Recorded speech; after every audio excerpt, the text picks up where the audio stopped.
আমরা মিডিয়ার মাধ্যমে দেখছি ধর্ম উপদেষ্টা পূজা মণ্ডপে গিয়ে গান নাচ দেখছে, এটা ইসলামে জায়েজ আছে? তো মা, তো ধর্ম উপদেষ্টা এরকম মন্দিরে গেছে, আমি উপদেষ্টা হলে জান লাগতো না? এটা তো বাংলাদেশ সকল ধর্মের।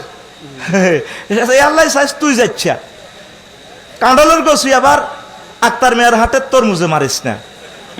উনি দেশ নেতা হিসেবে গেছে, সকলকে অভয় দিছে, আপনারা আপনাদের পূজা করেন, এবাদত ঠাঁসাই করেন, করতে করতে হতে যান, তবে কবরের মায়ের কম হইতো না, আমরা আপনাকে রাষ্ট্রীয় নিরাপত্তা দেব, যেহেতু আপনি রাষ্ট্রের ট্যাক্স দিয়েছেন না। এই সেন্সে আমার ডক্টর আফম খালিদ হোসেন ভাই, আমার প্রিয় শ্রদ্ধেয় বড় ভাই, তিনি পূজা শরীফে কথা কয় না, এটি হলো ফেতনা। ওমা হুজুরে কেন কাম করলো? নোয়াখালী বিজ্ঞান প্রযুক্তি ইউনিভার্সিটি আমেনা আর মোমেনা, আমেনার বিয়ে হয়েছে হুজুরের লগে, মোমেনার বিয়ে হয়েছে কার লগে? ম্যাজিস্ট্রেটের লগে, সুবর্ণচর উপজেলা নেবি অফিসার কৌসুর হামিদ সাহেবের সাথে। এবার আমেনা আর মোমেনা নোয়াখালী শক মার্কেটে দেখা, বিয়ের 10 বছর পর।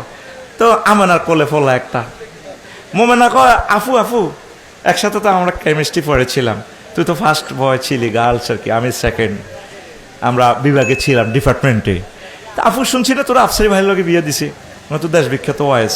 ও হ্যাঁ, তো এটা কোলে, এটা কার ফলা লই আন্দাজ? কইটা আমার জামাইয়ের ফলা, আফসারির ফলা। ওমা মা হুজুর বাবুজি ফলা হয়।